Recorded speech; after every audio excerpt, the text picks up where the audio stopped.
Welcome to the Smart Driving Cars podcast. Thanks for taking the time with us. This edition is sponsored by the Smart ETF's Smart Transportation and Technology ETF, symbol MOTO. For more information, head to motoetf.com. I'm Fred Fishkin, along with the Faculty Chair of Autonomous Vehicle Engineering at Princeton University, Alain Kornhauser. Good morning, Alan. Hey, good morning, everyone. And we're happy to have with us from Sweden once again, Michael Sena, a well-known expert and consultant in mobility and transportation and publisher of The Dispatcher. Great to have you back, Michael. Pleasure to be here again. Thank you, Fred. Hello, Alan. Hi. A new edition of The Dispatcher is out, and Michael, the lead headline is "Dealers are the present and future of automobility." Give us the overview. Where did you buy your first car? No, I have three readers: Glenn Mercer, Sheldon Sandler, and Tom Crosby. I think you know Glenn and Sheldon very well. Glenn is an independent consultant. He's focused on car dealerships. He produced the report that I've featured on the front page of this month's Dispatcher. Sheldon Sandler, CEO of Bel Air Partners. Dealerships are his business. They're both readers, and they both have provided me with lots of information over the years. And Sheldon is a good friend of ours too. Yeah, and yes. Lives here near Princeton anyway, and has his office in Princeton. Very good. Well, I met Sheldon at one of the symposium, one of the annuals, and what they continue to say was, here's information about dealers. You're not really focusing on that. Your focus is primarily on the OEMs, what they're doing with self-driving cars, with electric cars. But here's some information, and if you ever get around to it, here's some information for you. And the third, which was actually the final incitement for putting this in the Dispatcher, was my old friend Tom Crosby. He was formerly head of AAA National Travel when I worked as a consultant there. And he has been for the last few years in charge of reviewing and testing new cars for AAA. And he said just a couple of months ago, he said, "Mike, you've got to talk about dealers." So I began, as I was writing the other issues, I began to look into the whole aspect of dealership, both new car dealers and used car dealers. And the more I read, the more information I found and was received from Glenn and Sheldon, the more I felt that really they're the ones who are going to control the automobile industry, not the OEMs. I mean, when you look at the numbers, and this is not just in the United States, this is everywhere. You look at the numbers of cars that are passing through. The new car dealers have both new and old and used cars. Their numbers are increasing on used cars, particularly now during the period of time when sales of new cars were damaged by by COVID, by not being able to produce and ship new cars. Used cars have filled the gap. But the other thing that's been happening, and it's been gradual, is that new cars have been getting more and more and more expensive. And now you've got BEVs out there, battery electric vehicles, which are enormously expensive. I mean, to buy a Tesla, if you didn't have 50% of the price of the car subsidized by governments, whether it's the US government or Sweden or Norway or wherever, or China, which is providing incentives that they finally decided they couldn't afford anymore. These are really expensive cars. So more and more people further and further up the age group have been looking at used cars as opposed to new cars. So that's why I decided to focus on it and try to give my readers who maybe don't think about the used car or new used car dealerships a little bit more meat to chew on. The other thing is that I also have been feeling that with the automobile companies trying to move closer to the end customer, either selling direct online or through subscriptions, it's really an end run on the dealerships, either trying to get more money out of the cars that they're selling, or doing something else. It's not really clear that they know exactly what it is they're trying to do, but in the end, it looks very much like they're trying to eliminate the dealerships. And if you look at what the dealerships have for their possibilities, I see this as an opportunity as opposed to a problem for the dealerships. Because if Volvo decides that it's just going to sell subscriptions or it's just going to sell online, the dealerships are big enough to do something which they haven't done so far, except for Penske back 30 years ago when this is a really important part of what you, at least I think, of what you have in there. So I want to make sure our listeners listen to this. But go ahead. I mean, it's not obvious. Go, Michael. Penske decided that he was going to buy Saturn when back in 2009 when GM went into bankruptcy and is getting rid of Saturn and Hummer and Saab, and he was very close to following through and buying it. What he didn't want to do was produce them. He wanted to find someone who would take over the manufacturing of the Saturn. He would just put it into his dealerships, and it would be something that they would sell. But in a sense, it was a dealership getting into the car business, and it fell through because the group in Korea that was going to be their manufacturer backed out and decided that they didn't want to do this, and it sort of fell through. And then nothing else has happened since then. There have been no other dealerships that have gone into this or potentially decided to go into this business.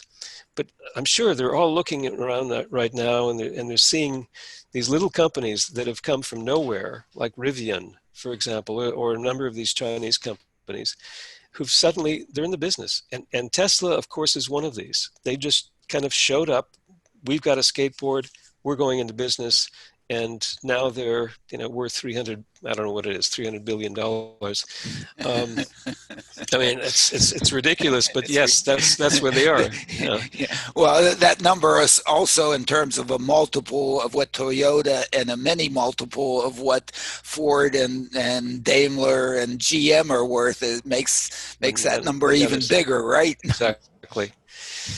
So and I think it's a very good time right now for the dealerships, both the franchise, which are new and used car dealership, as well as the independent used car dealerships, to say, look, we have the possibility of doing exactly what these little companies are doing. We've got scale, and the main thing that they have that none of these companies has is a way to the market.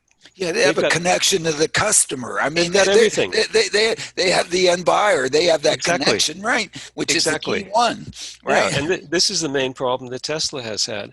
They can manufacture their cars, but they can't. They have really had difficulty delivering the cars because they don't have a dealership, they don't have the kind of infrastructure in place, and then they've got to finance all of their repair shops, because nobody's going to take their repair of Teslas, because Tesla won't allow it. I mean, they put in their own repair shops, and there are too few of them, so they've got to tow these cars to long distances in order to get them to the market. Yeah, but sorry. Michael, to me, the really interesting piece that I think you bring out very well is sort of the in-house brand that maybe Penske could have created with the Saturn, having it manufactured by somebody, whether or not he's going to call it Saturn or something else. He calls it Penske, or maybe, it's if I go to Shop Wrong, there's a Shop Wrong brand. I just noticed that they changed it from Shop Wrong, and they put some, basket and some other flowery name on their brand, because I Yeah. don't know, maybe they didn't think that their local brand is good enough. But again, in the grocery store, as you point out in the newsletter, we have those folks who are really know how to deal with the customer at the end to sell things. Yes. Basically has two products. Go ahead, say some more. Yeah. Yeah. And I think the Amazon has done the same thing. Amazon is selling its own products alongside the other products, and great value. Walmart's great value is on the. If I did, I'd pick Gulden's and French's mustard. I wouldn't pick Walmart's Well, great of value course brand. not, Matt. I mean, my goodness. I mean, of course we wouldn't. Yeah, I mean, how would I know if it tasted exactly the same way as it did when went to Yankee Stadium when it's when watching the Yankees. Um, but it's clear that more companies that have the possibility of doing this are doing it because they can. If somebody else can manufacture it, it did start with companies like Kraft selling part of its production because it didn't need all of the production it had. It's like Walmart selling space on its trucks when it's it's backhauling. It delivers and then it backhauls and it's making Sure, money. So, sure. hauling other people's goods. The Absolutely, same it's thing. it's just good business. It's good Yeah, business. exactly. It's very productive. It gets economies of scale and so on and so forth, and one can very easily justify it all along the chain. But the key is the having access to the end customer, I think. Yeah. And when you have a Penske like entity that is not just in one little geographic area, but really has coverage, broad coverage across North America. I don't know whether they're in Europe or not, but No. that's why not? Why Is not? this, it sounds Yeah. like a real fundamental shift in the business model of dealerships that you're talking about. Or is this a sword that they can hold over the OEMs, the car makers, to say, if you continue on this path, here's what we're going to do? Yeah. I think so. In the short term, I think it could be a sword, as you said. But I think the more people reflect on this, and Glenn, in his report, super report, I really recommend it highly. Sheldon's, as a number of if you go into the website, Sheldon's website, they've got some terrific articles, and they bring out this position that the OEMs are maybe not in the same position as they were 5, 10, controlling things because people wanted to buy new cars, and the more cars, more they are being sold as used cars. And as I said, it's partly because of the cost of the cars, but it's also because the cars that are being produced are better. They're able to last longer. And you buy a car that's 5 years old, it's like buying a car that was 2 years old a couple of years ago, or some years ago. And then the other thing is that they can get into the business, as these little small companies have shown. They can get into the business because it's less complex. The battery electric cars are less complex, and you can produce them, as it's been shown by all of these companies, quite easily. You can do it yourself. Rivian is now in a deal with GM to produce their cars, but Tesla showed that they can start up from nothing with the skateboard, and eventually produce like 300,000 cars, which they're doing today, or close to 500,000 probably this year. And I think their market cap is now over 400 billion. I think you said 300 something. Yeah. I mean, Crazy. it's like Yeah. ridiculous out Yeah. there with them. This discussion lets us slip into the Nikola discussion, and Yeah. what the heck is happening there, and is that just smoke and mirrors, whatever, and so on. And maybe it is just smoke and mirrors. Maybe they are the first rebranders of GM cars out there to put them out, or trucks or whatever. And what the hell? Maybe maybe, but is it the valuation, whatever, comment. Or, Yeah. plus, there are lots been happening with that sucker lately. I wasn't happy when I saw that. I'm not a fan of electric cars, but I am a fan of fuel cells. I think that, and I wrote it was about a year ago, and I wrote a piece in the Dispatcher. Nicola's has gotten the memo. Their approach was, and still is, that they're building fuel cell cars, but in addition to that, they're doing what Tesla did, which was to create the infrastructure to fuel the fuel cell cars. So that, and this, I think, is one of the main reasons that General Motors had decided to work with them, that they have technology that's different. I mean, they're doing battery electric vehicles, but they're also doing fuel cells. And you know, I don't think the automotive industry is giving up on fuel cells, because it's just too obvious that they are better than battery electric vehicles from a number of reasons. And I've written about this. I know I've got a lot of folks who don't agree with me on this, but it would be nice to have that discussion with them. So if they are a house of cards, if they really have done what it sounds like there's the short sellers are saying that they've done, then it's too bad. It really is a problem that shouldn't have happened, because I mean, I think GM has done well to hook up with them. I think if everything that they're doing really is true, then I think it's a good deal for GM to be working with them. If it's not, then they've shot themselves in the foot. Well, let's move on from Nikola on Yeah. that, but let's get back to the fuel cells. I mean, I think you've pointed out, others have pointed out, that one of the things that Tesla's done well is they built the charging network out there to deal with the range anxiety from one being, what can I charge at home, to actually I can tiptoe out there in the world and get Yep. recharged and get the hell back home. I mean, Yep. when you look at it, that's really the fundamental, and they may not have gotten quite enough credit for that insight, but that's sort of a fundamental insight they put out there. Otherwise, it's just a toy that you can just, you tiptoe out of your house and then come right back because you're afraid of not being able to get back.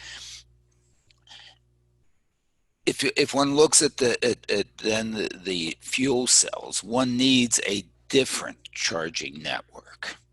Okay, because it's different. Yeah. Okay, it's almost like the initial electrification. Is it going to be AC or DC? You have Westinghouse going out there, and you have Edison going out there. They're orthogonal, man. They're out there competing like hell, trying to convince which one is this what's going to evolve in this thing. And in the end, what we got one. I mean, I guess Westinghouse lost and Edison won, or I don't know. If you take that kind of model, Alan and Michael, tell me, Michael, what your thoughts are about how this shakes out, because Tesla's got its battery day next week. I talked to a company, just did an interview with a company that's working on battery technology. They're working with the University of Texas. They're talking about a 1,000-mile range battery within 5 years. And all of these manufacturers now coming out with electric vehicles and saying that's what they're making. How does the fuel cell win? Well, it's not maybe these are really deep questions, because if they do go back and look and end up being like Westinghouse and Edison, at that thing, I mean, that's major. I mean, that's non-trivial, totally non-trivial, right? Okay, but let's just look at where we are today. If you own a car and you live in a house, you can charge your car at home. You can have your Wi-Fi set up at your home. If you don't live in a house, if you live in a place like where we are right now in the middle of Stockholm, you can't do that. So you Who wants to live in a place like you live in? No, no, go ahead. Sorry to jump. No, sorry. Go ahead. Yes, yes, absolutely. right. So you cut out a whole group of folks, and if you want to have a garage space in Stockholm, it's going to cost you $300 or $400 a month to do that. Plus, then you would have the cost of charging your car. If you look at the infrastructure is already in place. I remember before we had diesel in the United States. I remember before we had non-leaded fuel in the United States. Yes, I'm that old. We have an infrastructure in place for fueling cars. It's a matter of changing that infrastructure so that instead of now we put in ethanol. You can in some places we used to have it in Sweden, and hopefully it'll come back again soon. But you put in ethanol, you put in hydrogen, and you've got everything is there. All you need to do is put in hydrogen. I mean, I know that sounds like it's that easy, but boom, and really boom. And what's happening right now is that at a Shell station or a Gulf station or whatever the stations are, you're now seeing electric chargers. What's the difference between putting in all of those places where we fuel most of the cars, 98% of the cars on the road, or 99% of the cars on the road, putting in hydrogen? Now, no one is stepping up to do that. Nikola said they would. That was the main feature of Nikola, that they would actually do that. Now, if the government is financing the purchase through rebates and tax deals, they're financing the purchase of battery electric vehicles. They could do exactly the same thing, use that money to put an infrastructure of hydrogen, and let the market pay for the cars and use them. The same is true with battery electric vehicles. Instead of pushing battery electric vehicles, they should be paying for the infrastructure and letting the people who can afford them buy them. That's the way the market should work. But Michael, this was the same problem with automated highways. Okay, we could have had automated highways in the 70s or 80s or 90s. Mm-hmm. All we had to do was build an exclusive automated highway. Mm-hmm. Okay, because then it's easy, okay, to not crash. But New Jersey DOT wasn't going to build an automated highway unless GM was building automated cars. Yeah. And GM wasn't going to build an automated car unless New Jersey DOT built an automated highway. Sure. So being at the beginning, with respect to hydrogen, what station is going to invest in infrastructure for hydrogen? And there are no hydrogen cars out there. Yeah. Well, there are plenty of car companies, and there are 3 or 4 car companies right now that are building hydrogen cars, and they're really good cars. They're terrific cars. But the numbers are like 12. Yeah, but look at when Tesla was building and selling its cars, there was like 1. And they went out and built that other infrastructure, and they told you had to live in the suburbs and you couldn't live in Stockholm, and you had to, of course, be a rich guy or whatever and so on, and have 4 other cars to use because you knew you could only go 12 feet outside your house and then hurry back or whatever. No, I mean, seriously, nobody only owned a Tesla, 3 years ago. No. Okay. No. Okay. Now some people are beginning to only own a Tesla because they put out the stuff out there so you could go out there and talk to me. Yeah, I agree. I totally agree. Yeah. I mean, so it's tough. Would we buy a hydrogen? Would we buy a Toyota hydrogen car today? Probably not. Would I buy a battery electric vehicle? Absolutely not. Would I buy a hybrid? RAV4 hybrid?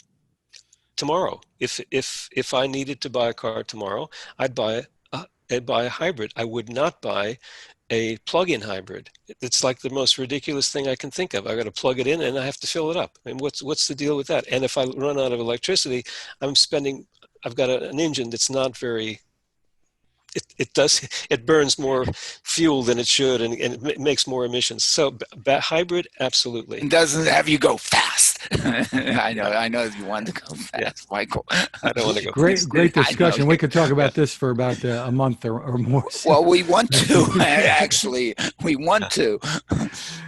We'll be back with more, but first we want to remind you about our sponsor, the Smart ETF's Smart Transportation and Technology ETF, symbol MOTO. To get more info, head to motoetf.com. On the website, it's a good idea to read the white paper there. It's called the Smart Transportation Revolution.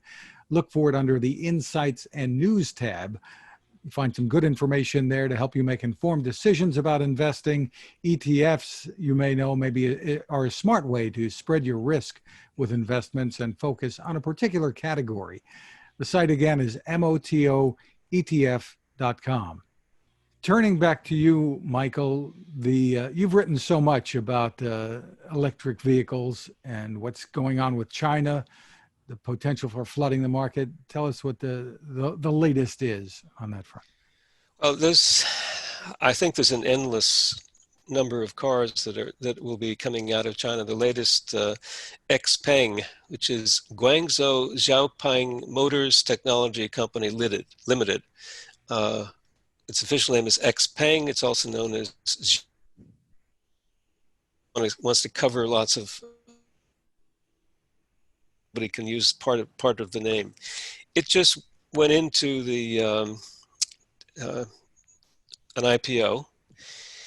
It had wanted to raise about $1 billion US, and it ended up raising $2 billion with the IPO. It has a stock value which is 11 to 13. They went out. It was priced at between 11 and 13. The share price went up dramatically, and they raised twice as much money. Who's buying this? This is a car that it's new. It's an electric car. The main difference that I could see with it is that this particular car company decided it wants to be very much like Tesla in every way, including potentially borrowing some of the technology Tesla has suited for taking some of its autopilot technology along with one of its engineers that it hired from Tesla. This is not going to be the end of the end of the road. There's another company.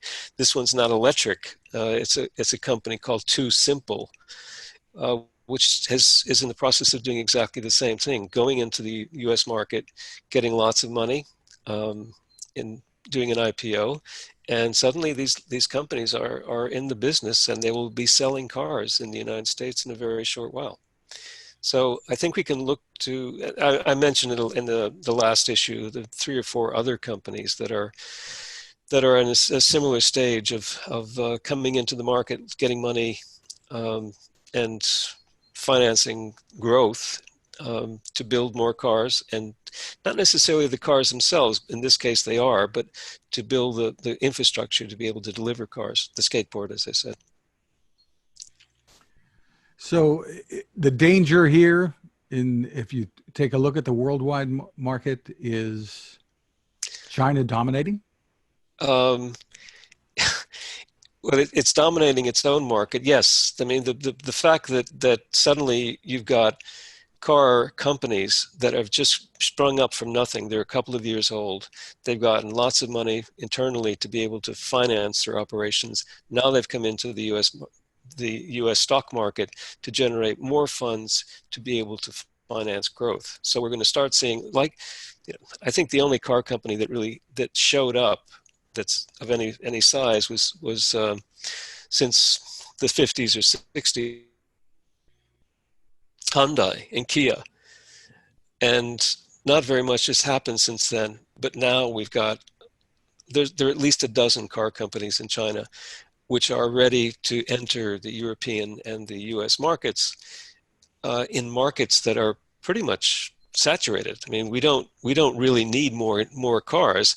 We also don't need more new electric cars. All of the car companies are making electric cars: Volkswagen, Audi, Volvo, even Ford and General Motors.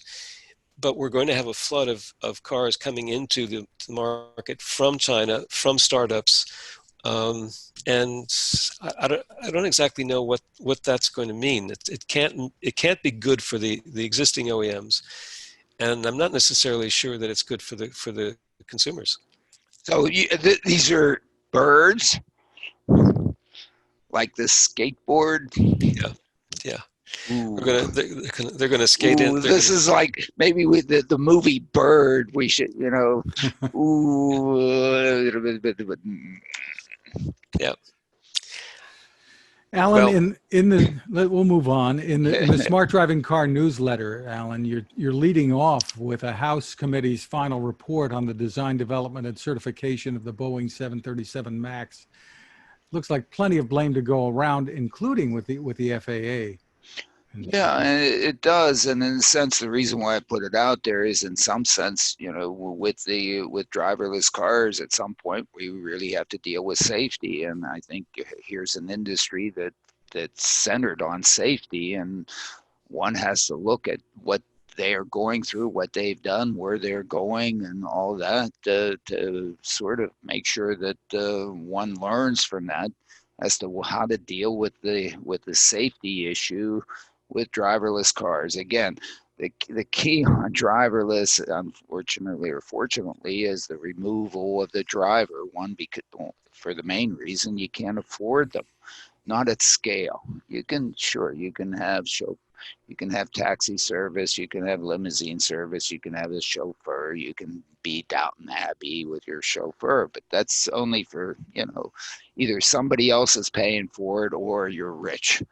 Okay, for providing mobility to those who really can't provide it for themselves, then in fact, to try to make it affordable, you can't afford to pay the person, unfortunately. So therefore, the removal of that really then brings a safety issue front and center. And these things, can't go out and be causing chaos out there. Cause enough chaos when we're in control, when we're supposedly responsible, when we can stand over them and do things. Once we remove ourselves from that, and it's somebody's AI from Too Simple or something like that, and they're nowhere. You can't go grab them by the throat and shake them and say, hey, you're responsible here, and say, don't look at me, or whatever. Or how is that whole thing gonna play out? So in a sense, given that we've had such an intense investigation associated with some unfortunate circumstances that happened with the 737, I just think it's worth anybody that's interested in this topic to make sure that we pay attention here. This week, and I'm not sure we saw this coming, an Arizona grand jury indicted Rafaela Vasquez, a former safety driver in Uber's self-driving car project, for the 2018 death of Alain Herzberg, the pedestrian. She's being charged with negligent homicide. Well, okay, fine. I guess I've put in there, grand juries, as has been said, can indict a ham sandwich. So, okay, they indicted a ham sandwich here. To put the burden on that person in that car for that death is, I think, a little bit unfair.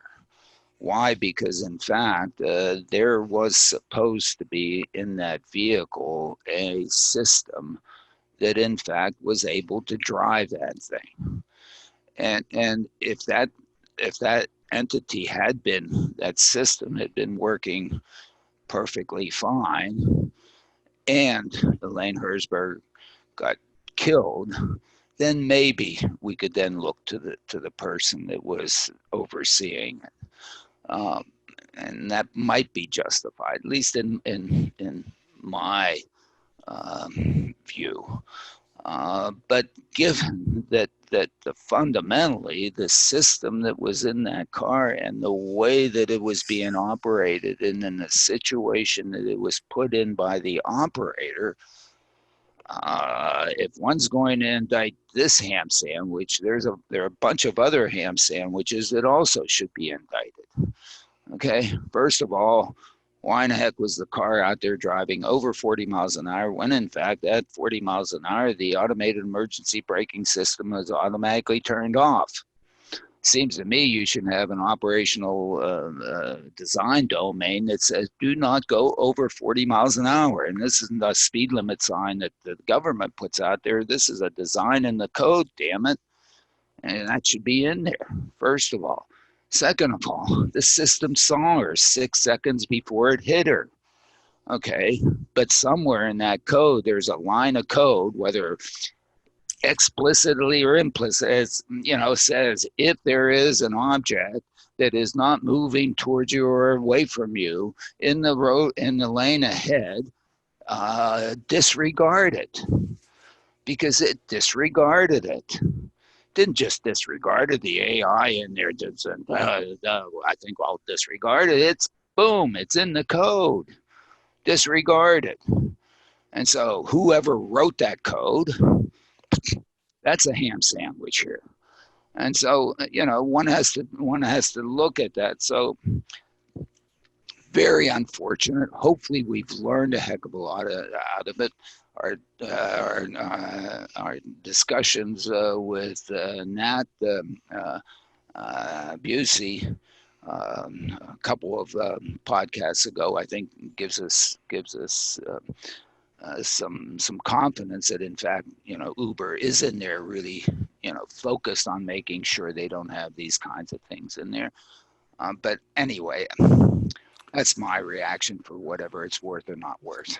I guess we'll see what happens with the trial, and probably the fact that or I think it's a fact that she was watching the safety driver was watching a TV show and caught doing that. That's just bull. That's being made so much out of. It's being made some, but that's bull. Okay, come on. You know, I don't know how many pilots you know that are flying planes watch. Of course they don't. I mean, but my goodness, the system. What you're saying is, if you're blaming her, there's a lot of other people who can be blamed. Absolutely. If you're going to blame her at her level, then and I'll call that a ham sandwich. There are a lot of other ham sandwiches out there that you should also be indicting and taking a look at. And in fact, they may have double the meat or something on them or whatever on them than this one. My view, it's somewhat of a cheap shot. You know, this person is out there trying to work. Out there, you thinking that the system is working, you know, well within its design domain, but it's not. And I'm distant from it. I'll put my academic hat and be able to, you know, to say all this stuff. But that's my view from you know, being from outside of the system. Michael? Yeah, I haven't read the judgment, but I think, I mean, if this holds, it's an enormous miscarriage of justice. That woman should never have been put in that position, ever. Not because of who she is, just that anyone should never have been put in a position of being in control of a car, and that was her responsibility, or anybody who's in that car sitting behind the driver, the steering wheel, being put in control of a car that she's been told has this functionality, and she's been told that she's supposed to do this and test this, and something happens. How she could be blamed for that is just beyond my ken. I have absolutely no understanding of how any jury could possibly blame her for being in a car that was put under her control and given to her by a company that says this is what this car is going to do. I mean, at a minimum, Uber should be charged. The company who provided this should be charged. And if you want to go further than that, then you can look at the manufacturer of the car, but apparently the manufacturer's systems were disengaged. So Uber is the only person who should be charged in this case, not that the driver who is, I won't say she's innocent, I won't say that she's beyond culpability, but she she was doing what she was told to do. She was, you know, she was driving a car that she was told was capable of driving itself, and she acted like the car was capable of driving itself. Yeah, and let me jump in on this too, and we I think it deserves a little bit of our time on this. Yeah. She was put in that situation with an expectation. I'm almost certain that the systems really work pretty well. Her Mm-hmm. experience in using the thing probably told her that the darn thing works pretty well. The difficulty may be that of course she didn't quite realize that it was operating out of its design domain, that the systems that might have worked well within the design domain all of a sudden get turned off. She probably didn't realize that, in fact, if there's a stationary object in the lane ahead, the code actually says disregarded. Why? Because it expects it to be an overhead a bridge or an overhead sign or an overhead tree and so on. It's nothing that you could possibly hit. It's dark. There's no crosswalk. The mapping data doesn't even tell you to accept anything yet, which is the reason why you can't rely on damn mapping data ever. I don't care, whatever. You can use it as a help, but you can't rely on it because it doesn't necessarily. Somebody could be crossing a road where there's not a crosswalk. Yes, okay, they're jaywalking, but it's no reason to kill them. And all these things. Plus, the other point that I want to make on this, she was behaving in this car as if it was the SAE level 3 type car. Okay? And darn it, that's why I hate the SAE levels, and I certainly hate the SAE level 3s, and why the SAE level 3s will never come to market, I believe. Why? Because now the person thinks that the system works, they can launch them, whatever. And in fact, Uber, the system, needs to be responsible there. Mm-hmm. Okay? And unless they accept the responsibility, okay, Uber, whenever she was indicted, Uber should have jumped up. No, we're responsible. We're the ones that put the system in there. We thought it was going to work. Look, this person was just, that's what level 3 would have to become to be able to sell it to you or to me. Sure. Say that I can fall asleep in my Volvo as it's going down the road. Who's responsible then? Volvo. Are they going to ever accept that responsibility? I claim no, they can't. Well, it's a car that I own, that I supposedly maintain, that I and so on. What? They'll never. That's why that whole concept is false. Until you the provider of that level of service is able and willing to stand behind it and say, if something happens, it's me, indict me. I'm the one responsible. I will pay. I will do it. Until they're ready to do that, there is no market, zero market. Quote me. I mean, whatever. I'll put my for that. So let's even stop talking about it. I think I have in this issue, somebody else, Daimler is ready for level 3. As soon as Daimler says, when you then turn this thing on and it lets you go to sleep or watch Hulu or be like this driver, and the thing hits in Elaine Herzberg, not suggesting, and kills her, Daimler, we're the ones. We're responsible. Indict me. Yeah, Tesla says exactly the opposite. It says you are responsible. You need to keep your hands on the wheel. There was a case this week where in Canada, a Tesla police pulled over a Tesla. The 2 front seats were fully reclined, and supposedly the occupants were asleep, and the driver has received a dangerous driving charge and a summons. Of course, the driver is responsible, and Tesla has to say that. And until Elon says differently, then he doesn't have driverless cars. He can't make this is a fully whatever that he's making about it. Yeah. This is not level 3 in Okay. any sense of the imagination. Who's responsible if a SpaceX rocket goes up with 2 astronauts and it blows up? Is it the astronauts? No, I mean, they would never be indicted, would they? I mean, Same thing. You know, Same thing. Absolutely. And when they put those things up, I guess SpaceX is sitting there, or, you know, they probably have some backing with NASA and they, you know, whatever, and they have the government, you know, sort of covering their butts, which you absolutely need. I mean, and one should have compassion in this situation. Okay, one needs it because nothing is perfect. And again, if these things have to be perfect, hell, I'm out of here. I'm playing golf. You know, we're not doing these things anymore, Michael. I'm sorry. I'm the hell with it. I mean, you know, life's a risk, as we know. You know, there are trade-offs, and I think one of the good things that's even a New York Times article yesterday, you know, saying Europe is finally deciding, hey, maybe we need to live with the virus, as opposed to think that we can actually eradicate it, because it, you know, taking it to zero, you know, is, I mean, yeah, maybe in somebody's imagination, certainly not mine. But anyway, these are tough questions, but I just wanted to make some stands here. I guess a lot of people disagree with us, but that's good. I mean, hey, I don't know what the hell's going on. We'll move on in the newsletter here, Alan. NVIDIA is making a $40 billion acquisition.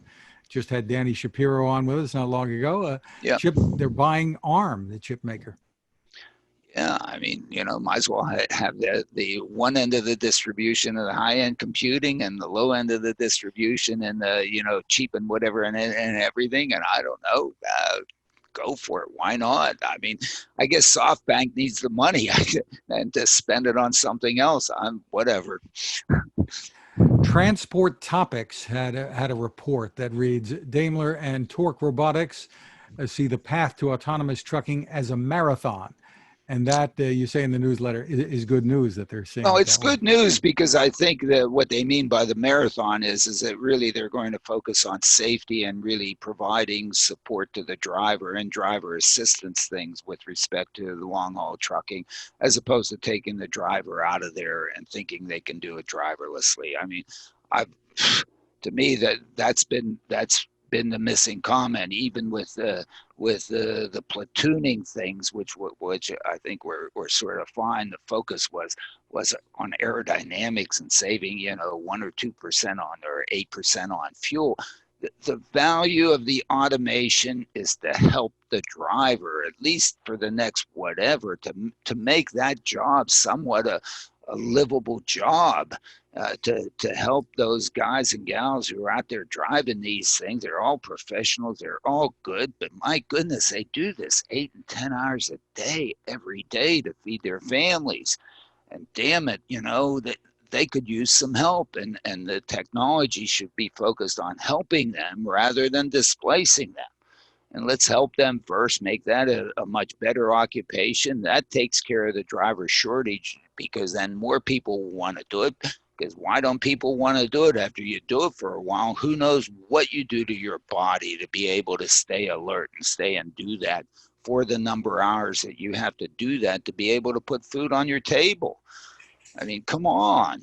And in a sense, and there's just not been the fundamental focus on that. The focus was, hey, fuel economy, or my goodness, taking the driver the heck out of there and somehow envisioning all these trucks with nobody in them driving around. I mean, hey, when I'm on the Pennsylvania Turnpike and one of these things passes me or I pass it, I'm going to go, whoa. I mean, I don't know what I'm going to do, even me or something. Michael, thoughts? No, I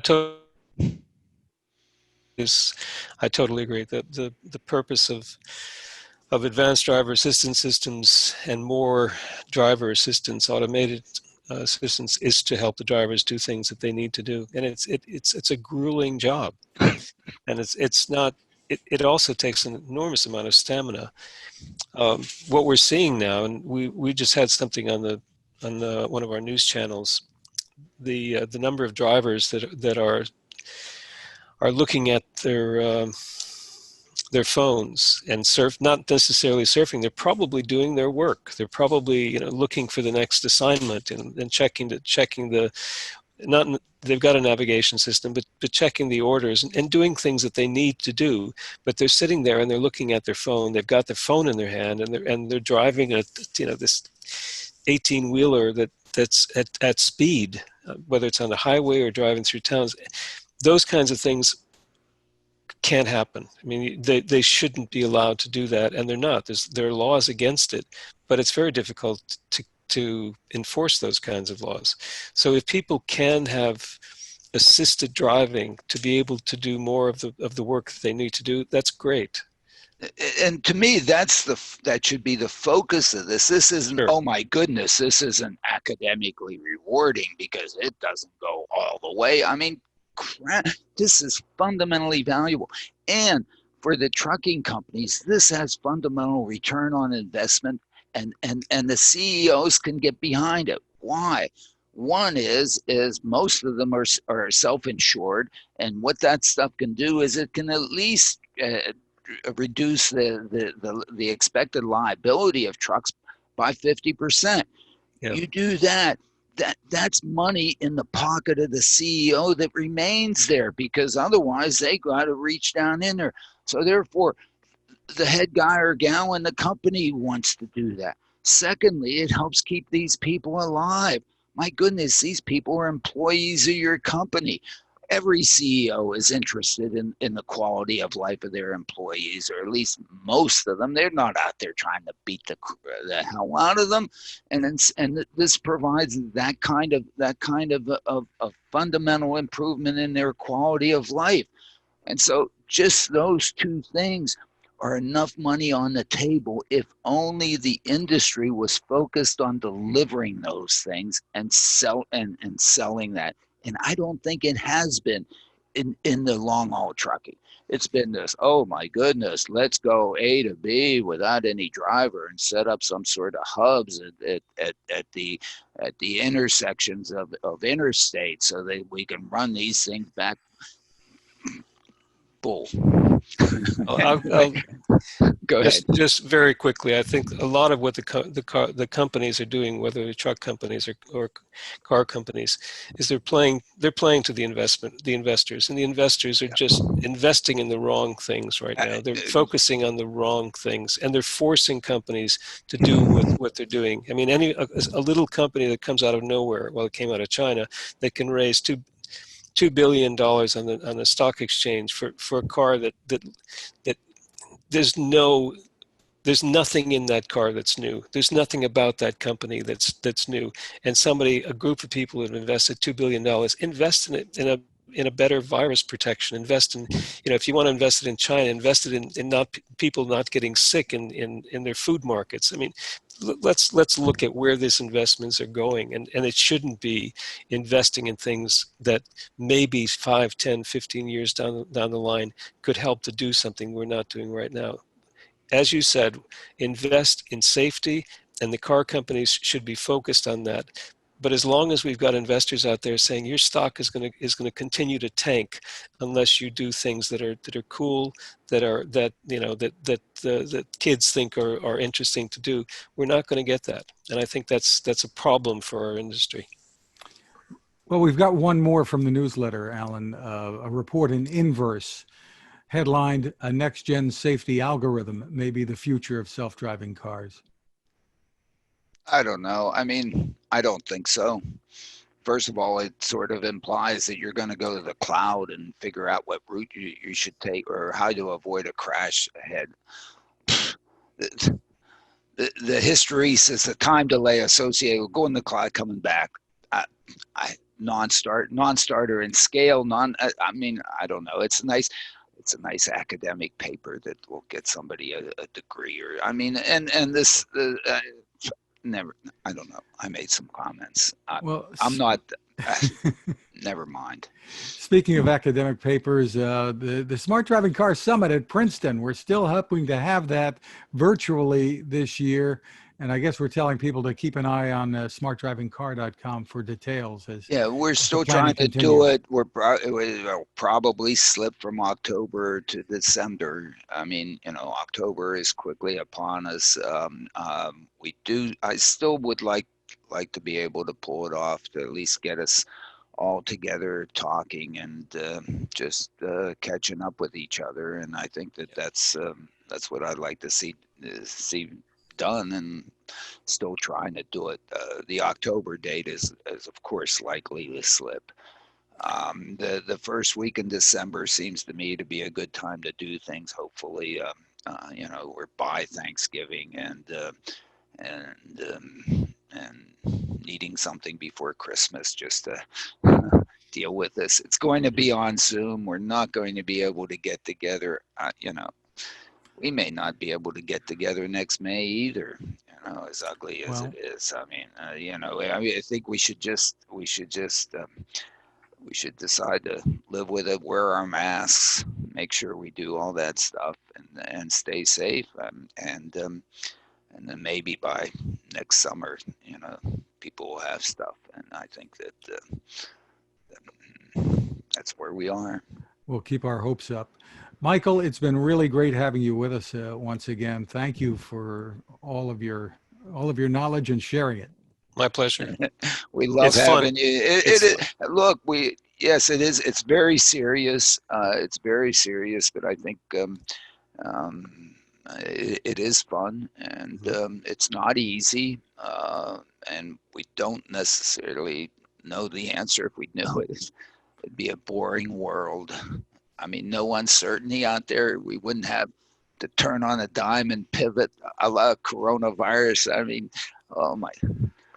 Although with all this, I think we should all be enormously, thankful that we do have the technology that we have, that we've made it through here. To me, the thing that is, besides all the healthcare pieces, the logistics industry has been, I think, marvelous on this one. I mean, the fact that the store shelves haven't dried up, Amazon hasn't dried up, Walmart online hasn't dried up.